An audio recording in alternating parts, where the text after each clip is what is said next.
Hello, everybody. Thanks for taking the time to be with us.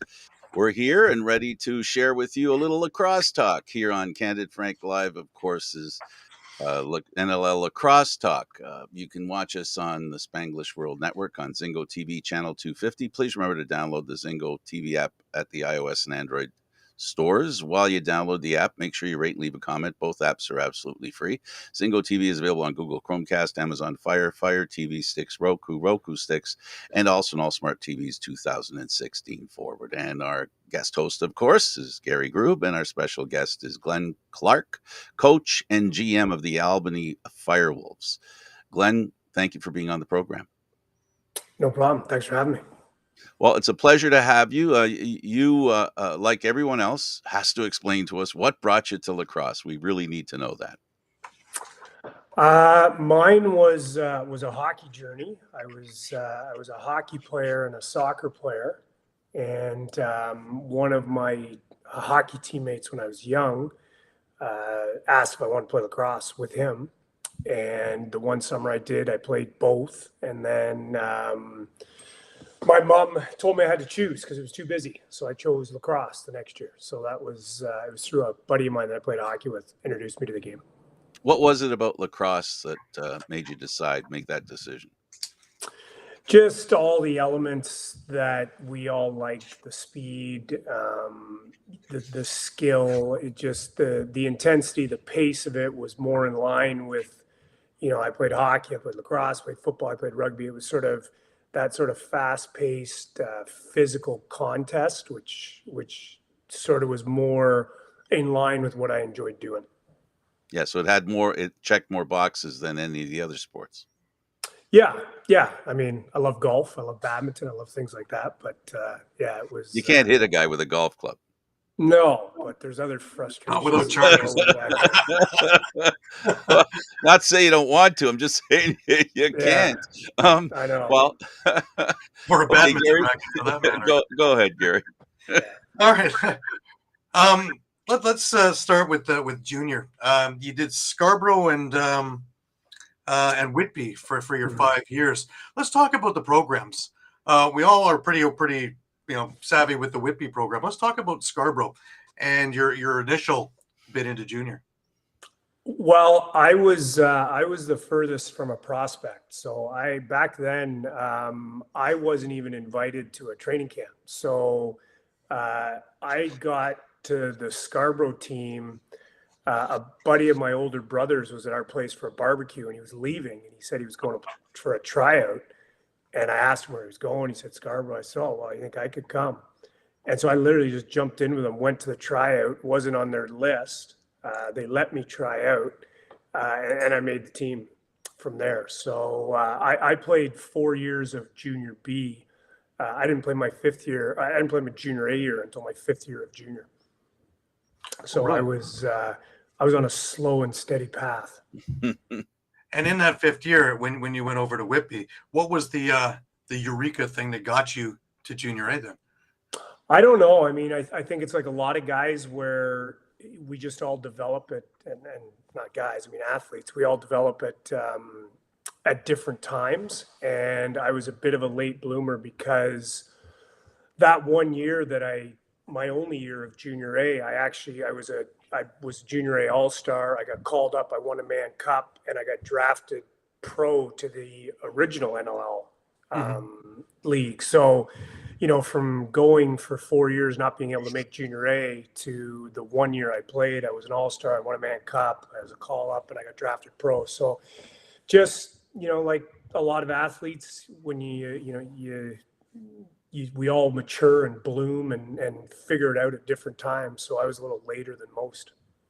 That leads to an interesting question, because one of the things I ask a lot is, do we pigeonhole kids too soon into a position? And we lose them because if they're, a late bloomer offensively, we stick them defensively and they get bored or they don't want to do it and they stop. Whereas you're a good case example that by, letting you develop further on, look at the career you had. Yeah, I do. I really do. I think we're very quick to, junior, for example, the junior draft, those are the ones that are going to be the players, ones that are taken in the first round, the second round. And well, my oldest son, for example, I cut him 3 years in a row from junior A. He didn't play junior A till his fourth year because he wasn't ready. Right. And, he was sort of on a similar path to me. He played his fourth year, and then, now he's playing senior A at West in Nanaimo and got drafted to the NLL. But he was a late bloomer as well. So I do. I mean, I think it's dangerous to get too excited too early about athletes, and it's also you do a disservice to programs and athletes when you just think at 16 years old, well, this is it. This is the canvas. This is all there is. And you're going to have a lot of change between those, whatever the time frame is, 10 to 13, 13 to 16, 16 to 20, and even 20 to 30. I mean, I got cut my first time trying in the NLL as well. And then went on to have some success after that. So yeah, it's really, it's a journey, and it is, if you're persistent enough and you get some breaks and have the opportunity to showcase yourself, it can happen at any time, really.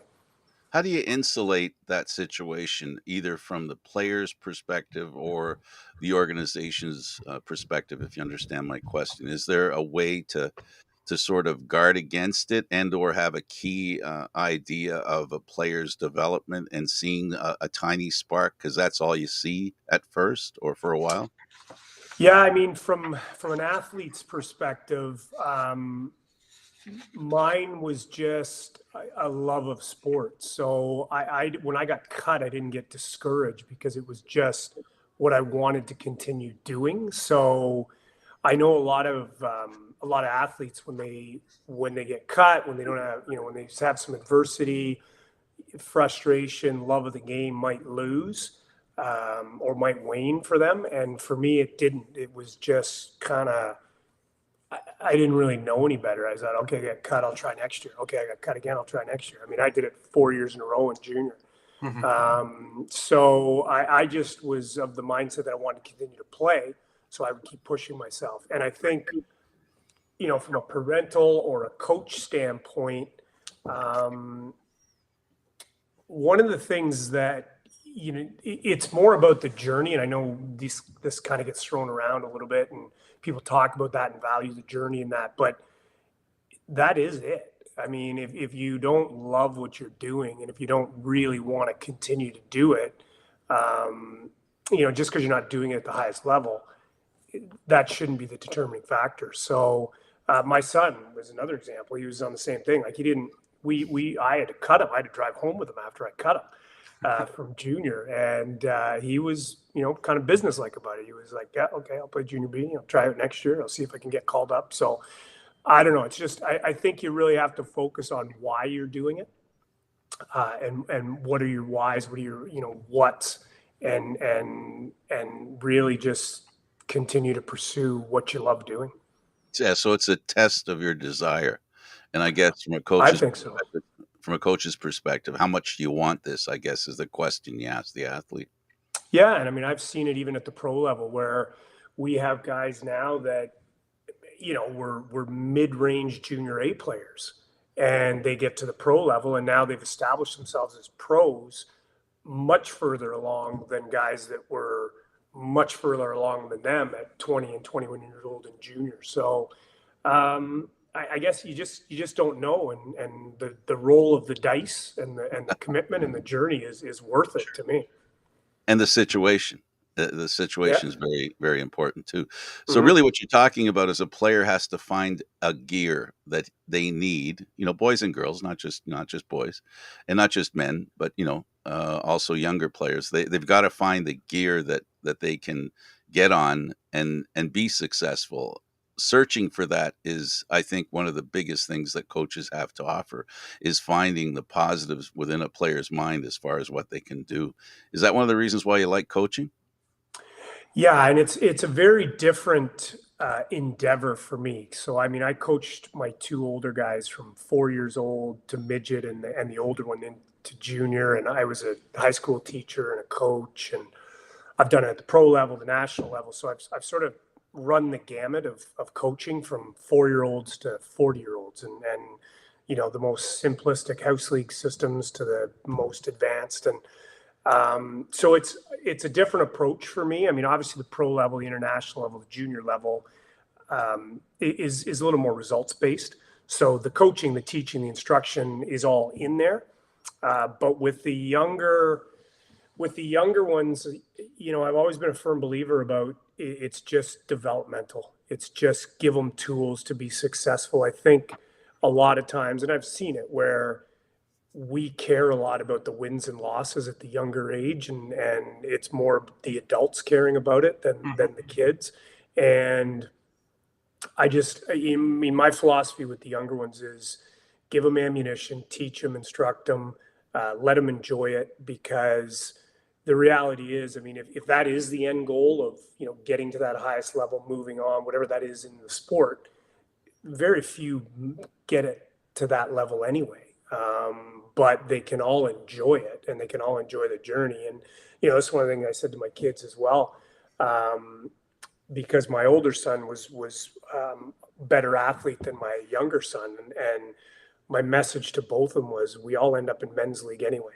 So you just need to be good enough to be a men's league player eventually. So, you know, whether I played in the NHL or played in the NLL, I mean, I'll be playing men's league at some point. So, that was sort of my messaging to them, is enjoy it, get as good as you can get at it, take what you can from it, enjoy it, and see what the journey looks like for you. Now, when you were playing MSL and you're with your 5 years with Brooklyn, by the way, 5 defensive awards for Player of the Year. This was still in the old style, right? We're still running lines at that time, right? As opposed to now. Do you think that's let's say a better look? Is it a better play than throwing 5 offensive guys and 5 defensive guys in and out? I don't know, and I don't know the best way to answer this. So I was there for that transition. So I did a little bit of both. I mean, I can remember, you know, obviously playing in the lines, and in fact, my first year in the NLL, we did that. We played in lines and then shifted to the offense defense system. And I'm of two minds, and I kind of like the way it is now, with the minor box rules. I really do believe the younger players should do both. You know, you should play in the offense, play in the defense, learn the game, because I think whether you're going to be an offensive player or a defensive player, there's value in learning the other side of the ball. You're a more effective offensive player if you understand what defenses are doing, and vice versa. So I do think from a teaching standpoint and instructional and growth of the athlete and all those types of things, that it is valuable to learn both. But then I get to the actual game, and I think the offense defense, the speed, the precision, the precise nature of that, I think is a better product, is a more entertaining game. So I know that argument's been around where a lot of people debate whether they like the two-way style of the game, and we still have some of the players that will do that, but I think the way the game is played now is more entertaining. Right. All about tempo, right? Yeah, it's so fast, it's so precise. It's you know, I can remember playing in the old system. You play defense, you get the ball. Sometimes guys would literally just walk it up the floor, right, and then get into your offensive set. So I just think that the speed, the tempo, the entertainment value is better in that offense defense system. Keeps the fans on the edge of their seat. Yeah, no, and it is. It's the entertaining pace of play and everything, and I think from a spectator sport, Sure. It's a better version. Mm-hmm. But again, case in point, you had 181 points in MSL, so maybe the old Did I system, really? 55 goals, 126 assists. Oh, wow, good for So me. yeah, so maybe that does work though, because your offensive numbers were great and still being named defensive players of the year after year. So they got a chance to showcase both ends of your game. So yeah, Yeah, for and I do remember that. I understand what you're saying though. Yeah. Yeah, and I had no idea really what my MSL numbers were because I think I played almost 10 years in Brooklyn. I played a long time, a senior. I played almost 10 years in Brooklyn. I went to Coquitlam for 3 years, and then I think I finished in Barrie for 3 years. So I probably played 15, 16 years of MSL lacrosse. Um, and, half of it, maybe, no, I don't even know if half, like maybe, a third of it was the OD system versus the two-way system. So yeah, Right. I played at that level in both models, and I know obviously more points when I was playing two-way versus just the OD. Right. One more question with MSL, then we'll move on. But with MSL opening up this week, do you think that they're stuck in a traditionalist mentality, or do you think they're moving with the times, kind of like NLL? In what way? In just Just the generally, we're still in 3 periods. We're still with Woody's as the goal oh setter. yeah, Just the yeah, whole thing in general, and also TV. The WLA has gone way ahead, getting all our games out, as yeah. opposed to a few games here and there from Mhm. MSL to try and get butts in the seats, because if we don't know it, nobody's coming. Yeah, no, and I do like point. Case in point, I'll be watching my son's game tonight. Nanaimo's playing New Westminster, and I'll be able to Right. watch the game, and watch him play. So that is great to be showing and growing the product. I do think it is time to align with the NLL. I mean, there is a lot of traditionalists that push back on that, but I mean, it's like the NHL 40, 50 years ago. It's like all major pro leagues. I, I, I find it funny that we have like different size nets, different size rules, different size, limitations, goaltending equipment. You've got smaller nets and bigger goalies in junior and in MSL than you have in pro. And if the goal is those are your leagues that are going to develop the best players, why not have them in alignment and not only, have goaltender sticks, all those things, rules in alignment. So yes, I do think it is time to move towards that. And I know they have done, and they are doing small things as they go along, but um, you, it would, I mean, if you use the hockey equivalent, it would be, you know, playing 4 quarters in junior hockey and having, smaller nets and bigger goalies in junior hockey, and then making them go to the NHL and go, oh, wow, there's a bit of an adjustment period. Yeah. Well, of course there is, right? You're supposed to be developing these guys. So, yeah, no, it is. It would be nice, and I know there's lots of dialogue between the two leagues and the organizations, and but yeah, it would be a better seamless transition if that was the case. Right. So you get drafted by the Ontario Raiders and Mhm. get onto the team, and then go to the move to Toronto. You seem to be in a lot of these moves. Yeah, I New know. England, Albany. Yeah, we'll Yeah. get to that in a bit. But and then all of a sudden we're into the dynasty years. A couple of questions about that. One is playing for Les Bartley. Mhm. Talk about that and what you picked up as a player and what you've used as a coach. I think he was really ahead of the times in terms of level of preparation, use of video, even the game planning that we used, the practicing that we used was very specific, very opponent specific. There was a lot of coaching, and that transition, like a lot of it was, you know, back in the 80s and 90s, show up and yell. That was coaching, right? Like, we'll show up the game and we'll yell at guys and you be better, you work harder, and you do this. Whereas this was sort of precise and planned, and you knew what was happening, a lot of use of video. Every practice we'd be watching video and either breaking down our games or the next opponent. So, and he was a great communicator. So, I think people have said this before, the sort of the coaching tree from Les Bartley of the guys who've played for him, guys who've coached under him.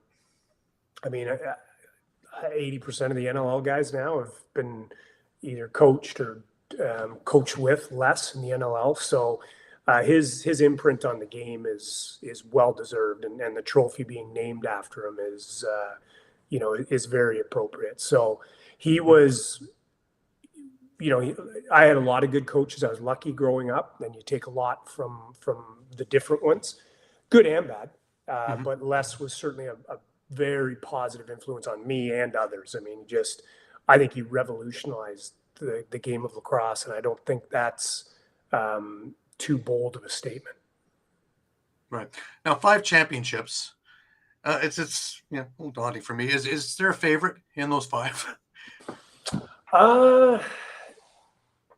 You know what? Maybe the first one, because it snuck up on us a little bit. We were in Ontario, and I actually had a really tough start to that, because I think it was the third game with the Ontario Raiders. I broke my leg really badly. It was one of those ones where I had to have reconstructive ankle surgery, and it was one of those ones where they're like, you might not play again. And so I was off for about 8 months, and then came back when we had moved to Toronto and didn't start the season playing with the team, and sort of got in, midway through. But it kind of snuck up on us, because in Ontario, we 6-6 team, didn't make, I think it was 6-6 back then, didn't make the playoffs. And then we got to Toronto, sold out buildings, and won some close games, and it was, I distinctly remember about 3/4 of the way through the season, Derek Keenan, who was playing with us and then transitioned to be an assistant coach. I remember this, and I remember Derek saying because we used to drive, we were sort of in the same area geographically, we drive to practice. He's like, I think we're going to win this whole thing. And I remember looking at him going like, how are you in that mindset right now with that level of confidence? And I just kind of took it all in, and then we just kept rolling. And I'm like, yeah, he saw something at that point that led him think that we were going to be that group. And then, it just, the momentum, the confidence, I mean, really ran with us for about 6-7 years. Right. Yeah, because that's quite a group of guys too. So a lot of being able to learn from others in that group. Was it was a close knit group? Obviously, was there a lot of sharing secrets, so to speak, and everybody helping each other's game? Oh yeah, I mean, we were all so focused on winning. I mean, we were focused on winning. We were focused on excellence, and there was a lot of talented teams. I mean, we beat Rochester in 3 of those championships, I think. And when you looked at rosters on paper, which, people always do, I mean, they certainly were, in some ways maybe more talented than we were. The thing about that group was, one was the level of preparation that, our coaches put us through. But we had a group of players that just wore teams down. Like, we were very, very consistent in our execution, and we didn't try and win the game in the first 10 minutes. We didn't try and win it in the first half. We didn't try and win it in the third quarter. We just kept executing. And as simple as that sounds, it wears teams down mentally. And I think that was our sort of our best skill, is we had a core that traveled through all those championships, and then 5 or 6 guys would be added here and there, but a lot of like-minded athletes. And I think that was our greatest skill, was we could do it better longer, and we were consistent. And having a commitment to the game plan. Yeah. Establishing that. Yeah, and Les did a good job of understanding which guys were that, right? I mean, we had a core for a reason. We had a lot of guys that were on all of those teams, and then when changes needed to be made, he looked for those types of athletes to come in and continue that. So I think a lot of it was talent and character identity as well. And when he had it, he kept it. Right. Now, you brought up the point of playing in front of packed houses, and I remember the Maple Leaf Gardens days, and the place was bananas. And then, of course, Air Canada Centre, and it traveled along with it in 18,000, 19,000. One of the things that was big was that every game was on TV too. So it was out there to be seen. And anybody who's listening to me, seen me on my soapbox forever saying that the game has to get to the mainstream people.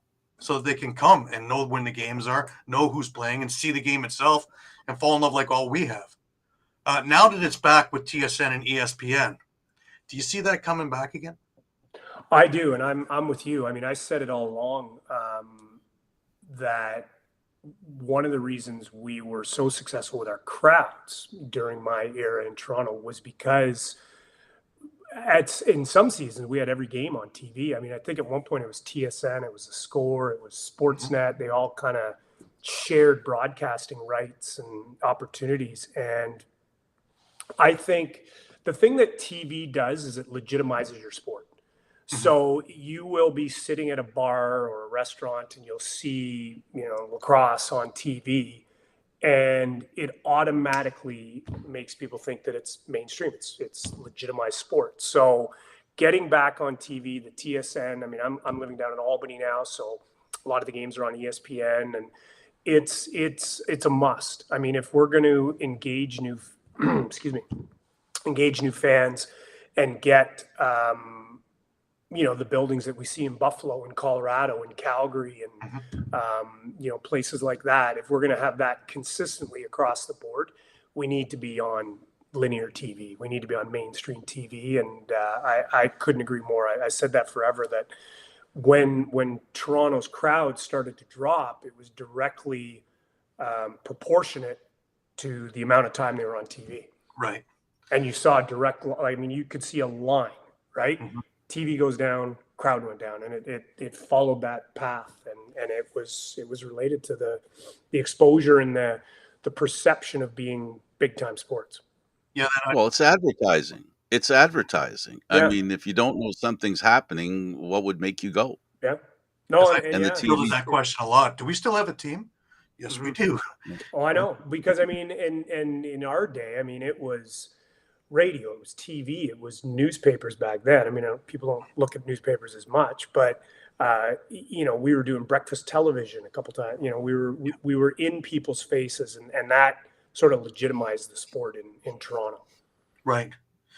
The championships didn't hurt either. Well, that was I mean, that solidified it, right? You got people there, and then they saw that. I remember people's first games being, the 2000 championship, and then walking in going, I can't even believe what I just saw. Like, I mean, they didn't know anything about the game, and they were like, this is the greatest sporting spectacle that they've ever seen, and became lifelong fans. Yeah, my point is that to get on the mainstream, it takes a few things, not anything in specifics, but for the most part, when a championship rolls around to town, that's when mainstream media and local communities, invites them in, because every community loves a winner. Not to suggest that you have to win to have a good fan base, but if you want new fans, that's pretty much what has to happen. That's where you get a lot of your new fans. People become aware of this great team, I should check it out type thing. It helps. Oh yeah, and we saw that phenomenon in Saskatchewan not too long ago, right? Where they moved into market with a championship team, and it does certainly help the pitch and the product and the longevity. Which you also gave me a trivia question, right? Because you were the last championship at Maple Leaf Gardens, and the first one at Air Canada Centre, for that matter. Yeah, that's true. Yeah. Well, which is why it's important that the game always be available to people to see. And the other thing that you kind of mentioned there, which I think is really important, and that is the plan that the NLL has when they bring in expansion teams, and they don't make them flounder the first couple of years. I think that's a very intelligent and good move, because you're really fighting for entertainment dollars wherever you are. It doesn't matter the size of the community. And those have been very purposeful changes, and I've sort of seen that transition and lived it over the last bunch of years. I mean, when I was playing, expansion teams would come in and they would just get crushed, and they would, they'd be the doormats of the league. And the league has been very conscious about what you just mentioned, is these teams need to come in and be successful, and they've changed the rules. I mean, they've changed the rules in terms of what we can protect. What that configuration looks like of players being protected, extra picks in the entry draft, which in our league are huge. So, you've seen the byproduct. I mean, the Saskatchewan, or not, the San Diego's, the Phillies, Georgia. Vegas, Panther City, all these. Yeah, Rochester. They've come in, and in some ways, it's a if you do it right, in 2 or 3 years, you're going to be one of the better teams in the league, because you're going to get these first overall picks, these high draft picks. You're going to get extra picks at the end of the first round, and in 2, 3, 4 years, I mean, you've got quite a base that it's really hard for existing teams to match, Right. because you're not going to get, you're not going to get all the top 3 picks. You're not going to get all the top 5 picks. So eventually those expansion teams, they're in a position to exceed the existing teams. So you're going to get this rotation of, teams that can stay at the top and do it. So yeah, the expansion teams have had a lot of success in the last few years. That should be the secondary goal. Is one of the things that one has to be concerned about. It's all great that, and I really do feel it's great that the expansion teams get so much help, but they also have to make sure that none of the existing teams fall too far behind, because that's the same problem, a mirror image of the problem, but it's the same problem. Yeah, because they'll bleed fans as well, right? So no, you do, and then.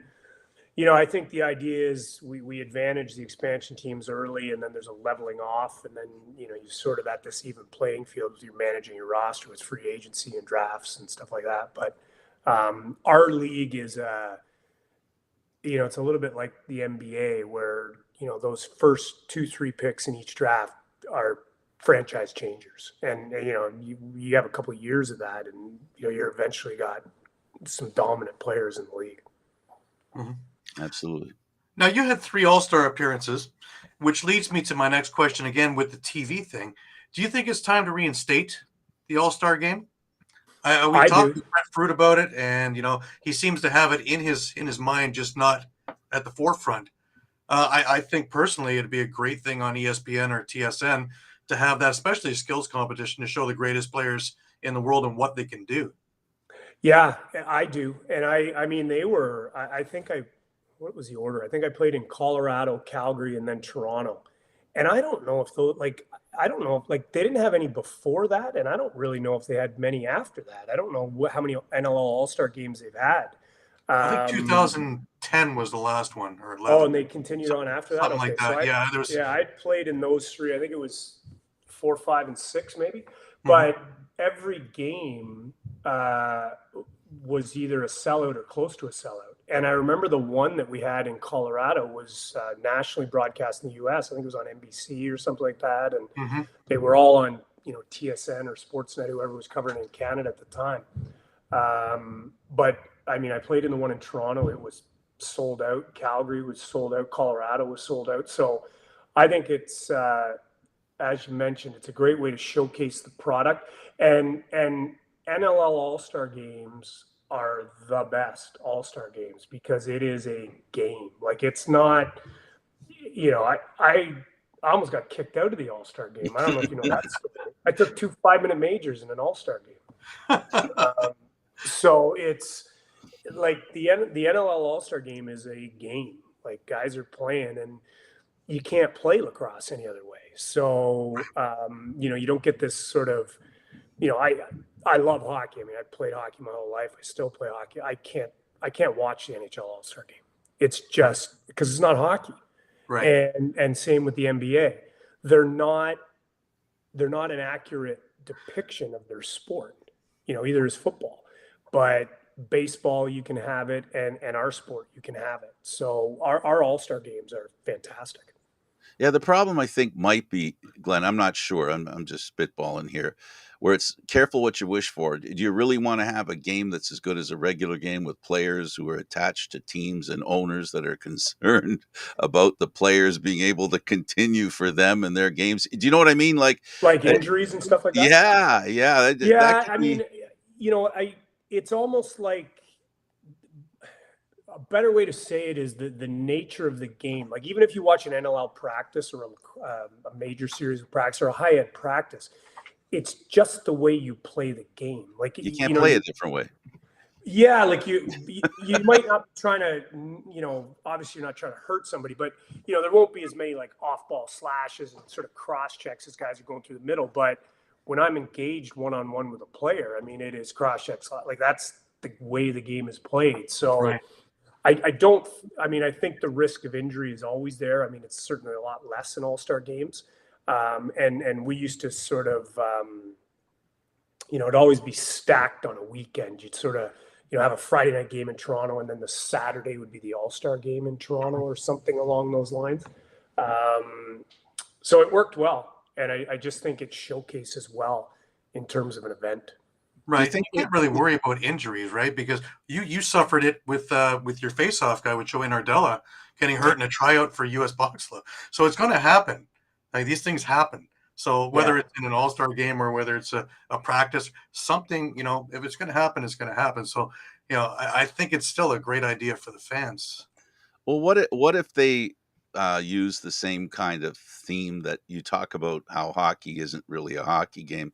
They make it more of an event based. Do you think that lacrosse could kind of, to pacify the reasons why they don't have an all-star game, add, is there enough that they could create event-wise that seems to have raised the popularity of even, football? It's not about the game, it's about the individual players and their abilities. And I know lacrosse players are as able as anybody athletically. Yeah, I think it could. I mean, I think you could even go a step further and have it as a standalone showcase in markets you're thinking about.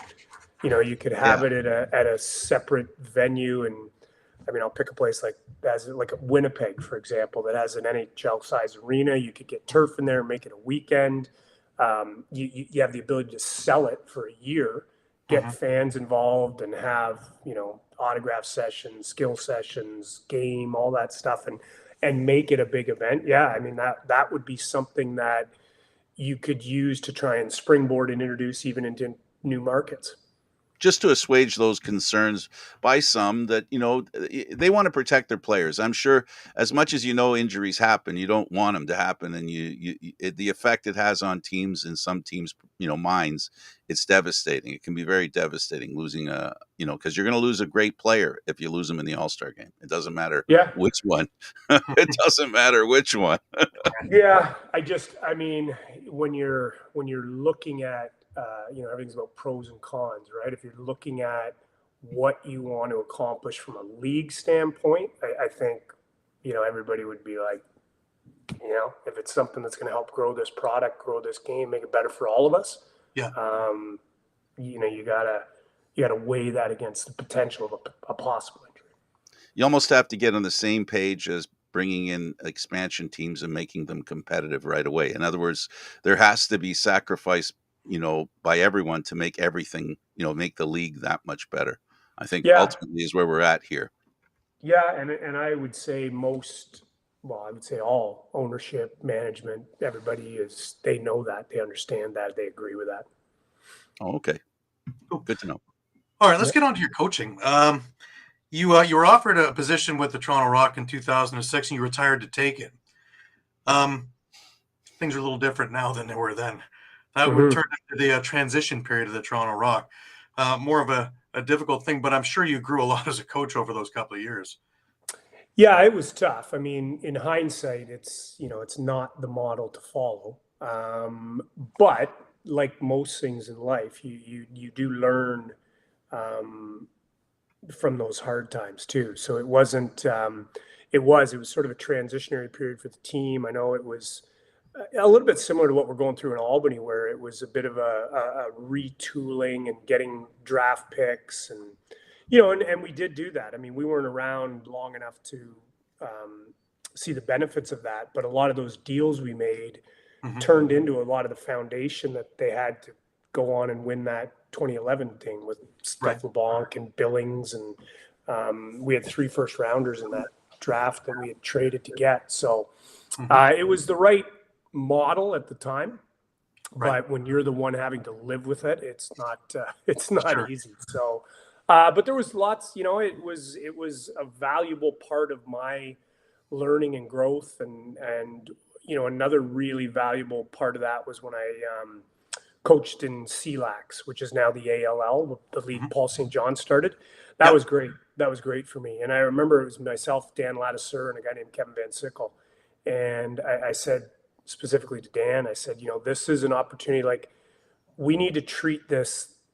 This is how we get better at coaching. Like, this is an opportunity to become better coaches, and we've got to sort of be real cerebral about decision making and how are we going to get better at our craft. And that was a real valuable experience as well. Mm-hmm. And the NLL's turned into being a great feeder league for the NLL and using the same rules, kind of what we talked about earlier, Mm-hmm. really being that training thing to teach these guys how to be professionals. So once they get up to the game, just stay there, which is that, invaluable. and also keeping them ready. So there was really, during an NLL season, I mean, if you had somebody that got hurt, you were calling some guy that might have been sitting around for 4 months and said, hey, you want to come jump into an NLL game? And that doesn't usually work out too well. So now you've got guys that are in game shape, and we've used several of them over the years. And not only, and there's that affiliation agreement as well, where your practice players can go and play in the league, and you can have that sort of transition in between. So yeah, what Paul's created and the ALL is invaluable to the NLL, and I hope that relationship just keeps growing, and it's almost like sort of this American League to the NHL type of thing, where you've got these affiliation agreements, and possibly even, having more players, and that's one of the things I think would be valuable is, drafting players and having some rights retention so you can develop them maybe in that league, as opposed to the way it works now is if we draft them and they don't make our team, they're done. So you've got not done with us. So you've got, your 3, 4, 5, 6 round draft picks. If they don't make your team, we talked about this earlier, people more team time to develop, more time in. There it is. And usually the 3, 4, 5, 6 round draft picks, the ones that become good players, they're usually good players for their second and third team. Yeah. Because whoever drafts them, you don't really have an opportunity to retain them. And you think they're going to be a good player, but by the time they're ready, it's usually for the second or third team, because it's hard to develop guys. Sure. Yeah. Well, you're putting them on a progressive train, right? When you bring them, when they go to that league, and to repeat what you said, because I was going to say, but you jumped on the point yourself. But I was going to say, a great coach told me once that that players develop at a different rate. So if you put them there, the development continues, as opposed to sitting down at the television on the couch and watching lacrosse instead of being able to participate. You regress, you don't progress, right? That's the issue, and that's why I think the AL is very important. It offers the progression that players need to get better, the opportunity to play. Yeah, it's invaluable for our league. It's a great partner, and I hope it just grows and gets more embedded. Sounds like it is growing. I think there's an interesting development there, it seems, every season. Yeah, and they've got the Western Division now too, which is good. So they got the West Coast players with the opportunities as well. So yeah, it is. Yeah, and I think they want to try and do something with the U.S. players as well, and possibly have a little bit of a swing south of the border. So all that's valuable. It's good. And it's good for lacrosse in general. Keeps more guys in, and it keeps more guys developing. Absolutely. Yeah. We've had that conversation on this show with people involved directly to that point. With the ALL people? Yeah. I've had Paul on. I've also had all the guys from the West on. And we've had the roundtable before they introduced it with the Buckins and everybody else. And so it's been terrific to listen to the thinking behind it all and everything else. I've been doing media for them for the last couple of years too. So to get in, it's been great to watch it grow. And it's only going to keep growing from there. Yeah. Plus you have the coaching and the NLL coaches that are in there to help too, right? Yeah, and I was part of their grassroots stuff. I remember when Paul started it. It was, it was a great idea, and he's done a great job of growing it and getting it off the ground. Absolutely. Now we go into New England, and this is a little bit of a different thing because they had to kind of retrofit the arena to match the space that you had. So you almost had a home field advantage because you guys were used to a smaller field. And you'd have guys coming in on a Sunday afternoon to play. And, it worked out fairly well. You had a pretty good team out in New England. In fact, I think in the COVID-shortened season, you guys really should have won that thing. Well, it's funny because I had taken over the 2015, 2016 season. I was hired after their first year in New England. And I said to Rich Lisk at the time, who was the general manager, I said, we probably need a 5-year plan. We need a 5-year developmental model to get to where we want to get to. And that was the COVID year. And we were 8-3, and we had beaten, the next 3 teams, the 2, 3, and 4 team, fairly handily. So we were certainly one of the favorites that year. And then COVID shut us down. And then, we've since then lost through free agency and different things, a lot of the core of that team. So we're sort of on that restructuring path again. I think you're in pretty good shape, actually. I know it was a rough year this year, but we bring back the players that were injured, Charlie Kitchen, Travis Longboat, McCardle, Nardella. Plus you have a first round, first pick overall because of your finish. Mhm. I think with a base with Marshall Palace, Leo Sturris, Hannah Thompson, so on and so forth, that you really, and Doug Jamieson you just re-signed, I really think you have a good core. And I think anybody who takes you guys lightly is going to be in for a rude awakening. I remember the Rochester game where you and I talked, and wow, when everybody is clicking, that is a high octane team that works well together on top of everything. Yeah, and we've got all the 3 first rounders from last year that went back to school to, add into the guys that we had lost for the year this year. So yeah, we'll be 7 to 8 players improved without making any moves. So we're going to have a different lineup configuration, and I think when you talk about the first overall pick we've got this year, we're going to be in a good position to build a pretty strong foundation and be one of those teams for the next 2 to 5 years that should be in the fight and should be in the mix. Now, how is it received in Albany? You've been there for the year now. Is it growing, the fan base? It is. It's growing in terms of media exposure and recognition in the market. I think as Frank mentioned, we need to win. We need to have some success to get more people into the stands. So we've got the people that love the game right now. We've got the people that enjoy the product. We've got the people that have been there and go, wow, this is a great value. Mm-hmm. Now we've got to win and get the other people go, oh, it's an interesting team. So I think to get over that hump and really start to grow it in market, we've got to now start. Obviously this year was tough for a lot of reasons. Sure. But we do have to start having some sustained success over a couple of years to get a better foothold in the market.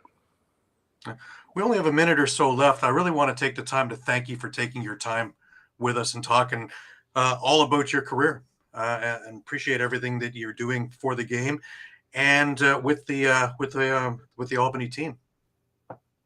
Yeah, no problem. Thanks for having me, guys. Anytime. I enjoyed it. Well, it's always our pleasure to have great people like you that make this game as great as it is. And I hope other people get a chance to pick up a stick as well. Thanks for doing this. I really appreciate it. Anytime. No, it was great, guys. I love talking lacrosse. Okay, for Gary Groob and Glenn Clark, coach and GM of the Albany Firewolves, thanks for watching. We hope that you enjoyed the program. If you want to see more shows like this, you can watch them on the Spanglish World and also on Spanglish World Radio Network for this show and other shows you can really enjoy. You can check us out also on the Frank Stanisci, Candid Frank Stanisci on YouTube channel. Now, keep in mind, when you watch Spanish World, you need to watch it, hear it, read it, download it, and live it. Thanks for watching, everybody. Please exercise your ability to be a lacrosse player. You'll enjoy it.